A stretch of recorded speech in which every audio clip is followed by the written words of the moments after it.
자, 박지인 지금 해임 건의안이 가결됐어요. 이게 보통 일은 아닙니다. 그러니까 사람들 단순하게 이거 윤석열이 거부권 행사할 건데 뭐 이런 개념이 아니에요.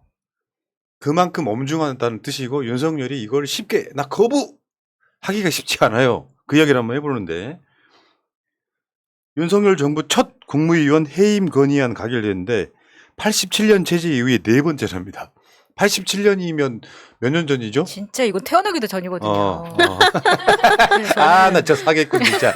근데 그래도 네 번째밖에 안 되는데 그 중에 하나가 박진이 된 거네요. 예. 보통 일이 아닌 거고요. 박진이 해임돼야 될 이유는 또 있어요. 단순하게 윤석열을 잘 보좌를 못해서가 아니고 정말 무능한 자예요, 저자가. 재석 170명 중에서 찬성 168표, 반대와 기권 각각 1표, 정의당은 들어오지 않았고요. 네.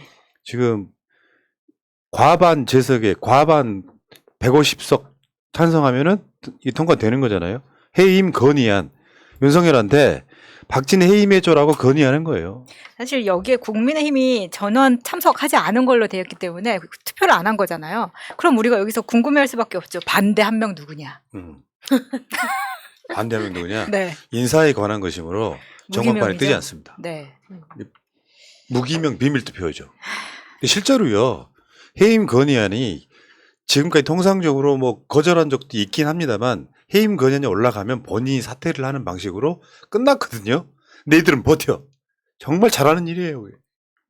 그러니까 이게 어떤 식으로 윤석열이 사과했으면 끝났을 문제를 박진희 해임 건의안까지 갔는데 박진희 버티잖아요. 그러면 헤게모니는 이쪽에 있는 거예요. 명백하게 잘못이 있으므로. 이따가 뭐 그 이야기 나오겠지만 해임 건의안 굉장히 정치적으로 활용됐던 시절이 있었고요. 그런 상황이고 어제 상황을 보면은 국민의힘 의원들은 협치 파괴, 의회 폭거 이러면서 손팻말 들고 입장을 했죠. 예. 요걸 이제 이름하여 진상짓이라고 하는데 요거 진상을 규명을 해야 돼요. 내가 봤을 땐 그래. 그러니까 이게 이제 민주당이 이걸 처리하기 전에 와서 이제 협치 파괴하고 의회 폭거다 이야기하는데 이런 짓 제일 잘했던 놈들이 얘네들이잖아요, 역사적으로. 그렇죠. 야당도 아니고 여당이 지금 나와서 이렇게 한다는 게 사실 국민들이 보기에는 되게 웃기죠. 네. 아니 언제 협치를 한 적이 있냐고요. 지네들이 협치를 한 적이 없는데 무슨 협치 파괴야. 한미 동맹이 깨진 적이 없는데 한미 동맹 복원한다는 거나 똑같은 거짓말이지. 아무튼 진상들 나와가지고 그리고 나서 표결을 하려고 하니까 민주당 국회의원들만 남고 나머지는 싹 빠져나간 거예요. 그 국회 본회의장 로텐더홀에 서 있을 때 이제 이렇게 핀말 들고 서 있는데 우리 정청래 최고가 이 사람들 서 있는 사이에 대통령은 사과하라고 이렇게 손팻말을 들고 지나가는데 어찌나 재미지던지. 네, 완전 멋있었습니다. 역시 우리 정청래 의원님. 역시 당대표. 자, 그리고 이재명 대표는 이제 의원이 걸어가죠, 이렇게. 이런 상황이었던 거죠. 윤석열이 그날 출근 도장 찍으면서 한 말이죠. 박지인 장관이 능력이 탁월한 사람입니다. 하긴 뭐 윤석열 입장에서 보면 능력이 다 탁월하겠지. 그냥 무능한 자예요, 박진. 윤석열만큼 무능한 자라고. 그러니까 본인과 비교했을 때 얼마나 탁월하겠습니까? 그래도 영어도 할 줄 알고 해서 외교부 장관을 하고 있는데 그리고 박순애 물러난 전 교육부 장관에 대해서도 이렇게 훌륭한 사람 봤냐고 하지 않았습니까? 결국은 물러날 수밖에 없었는데 아유, 여기까지 온 것 자체가 결국은 윤석열 때문이잖아요. 윤석열이 잘했으면 여기까지 오지도 않습니다. 근데 그 어떤 반성도 하지 않고 사과도 하지 않고 나는 그런 말 한 기억이 없다고 하니까 지금 여기까지 오고 있는 거고 그다음에 뭐 대통령실이나 국민의힘이나 어떤 객관적인 평가, 정무적인 판단 아무것도 안 하고 있는 겁니다. 박진의 탁월한 능력 대체 뭡니까? 그러니까요. 저도 국민인데 그게 뭔지 모르겠습니다. 국민들이 알 거라면서요. 박진이 미국도 막 가고 막 그러면서 이제 뭐 새 정부 출범을 알리고 그랬는데 지금까지 가져온 게 하나도 없습니다.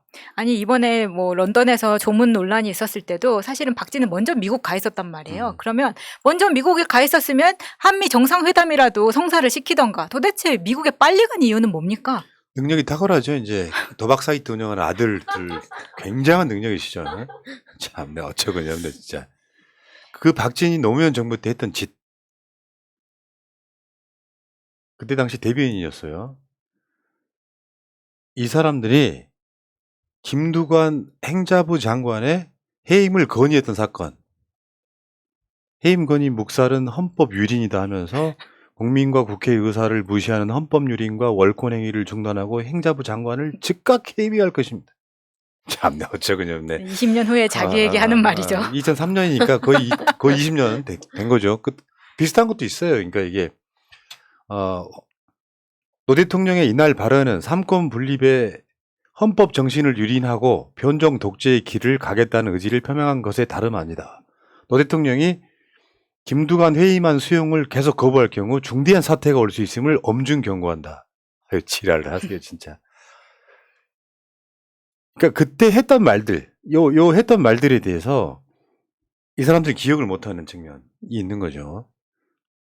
실제로 이 사람이 했던 말, 핵심이 여기 있어요. 해임안이 국회에서 의결된 뒤 한 달 이상 처리하지 않고 검토하겠다는 것은 대통령의 월권이자 헌법 정신의 유린이다. 이게 지금 그대로 박진한테 부메랑으로 돌아가고 있지 않습니까? 이 사람들이 항상 이런 식이야.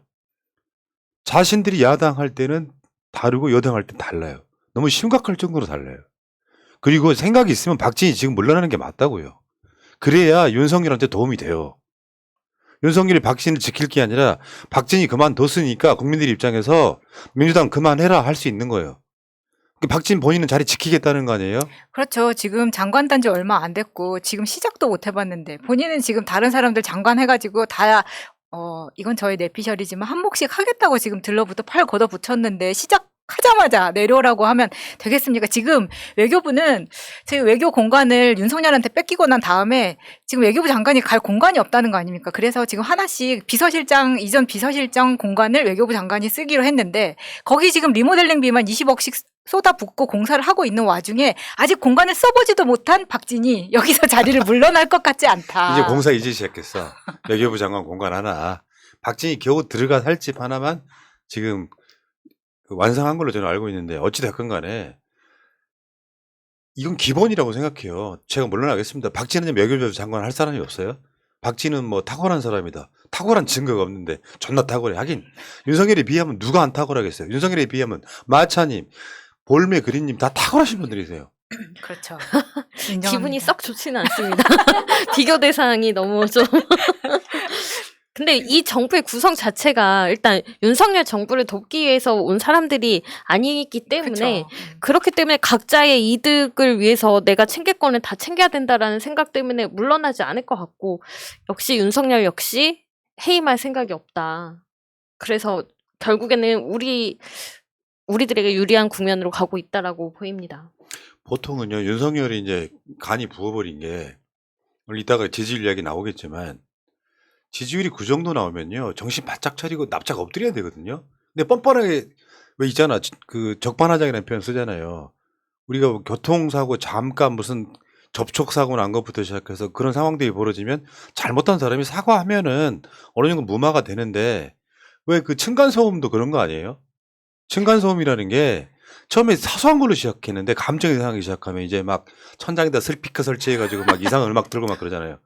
그 상태로 가고 있으면 결국엔 이거는 윤석열이 국민과 싸우겠다는 건데 그거 안 하니까 민주당이 박진 탄핵해버린 거 아니 저기 해임 건의안을 지금 올린 거 아니에요. 이걸 윤석열이 이거 못해라고 거절하면 또 망가지는 거예요. 거절하면 또 망가지고 하는 과정을 거치면서 윤석열 자체가 망가지는 과정을 거친 거죠. 그렇죠. 그래서 우리는 거절하기를 바랍니다. 네. 네. 그리고 지금 나온 거 보면 웃기잖아요. 우리는 그때는 기억을 못하죠. 박진이 19년 전에 김두관 장관 해임 건의안에 저렇게 막말했는지는 기억이 안 나죠. 근데 다시 소환하잖아요. 그렇죠. 디지털이 남겨둔 증거들인 거예요, 이게. 당한 사람은 기억합니다. 그럼 그래서 김두관 장관이 나왔어요. 박진 해임 건의안 통과에 20년 만에 돌려줬다. 부메랑 이것 또한 정치다 이렇게 표현하면서 여기 김두관 의원이 지금 이렇게 정말 역사는 돌고 돈다는 말이 딱 이 말이 아닌가 싶어요. 20년 만에 돌려드렸습니다. 네, 밑에 보면은 19년 전 2003년 9월 4일 한나라당은 단독으로 김두관 행자부 장관에 대한 해임 건의안을 가결 처리했습니다. 당시 한나라당의 대변인이 바로 박진 외교부 장관입니다. 해임안이 통과되자 박 대변인은 자유민주적 기본 질서의 승리라고 논평을 했습니다. 당시 저 해임은 누가 봐도 부당하고 정치적인 것이었습니다만 전하 노무현 대통령은 국회 요구를 받아들였습니다. 물러났다 이거야. 나 그때 니들 때문에 물러났다 이건데요. 무슨 사건으로 물러났는지 아세요? 대학생들의 미군 기지 침투 사건이 있었어. 이걸 빌미 삼아가지고 못 지켰다고. 대학생들이 미군 기지를 들어가게 놔뒀다고 김두관 해임 건의안을 통과시킨 거예요. 당시 행자부 장관이었다는 이유로. 근데 해임 건의안이 올라오니까 사퇴해버린 거예요. 김두관 입장에서 엄청 억울하죠. 왜냐하면 노무현도 싫었던 사람들이 김두관 더 싫었을 거예요. 이장이었는데.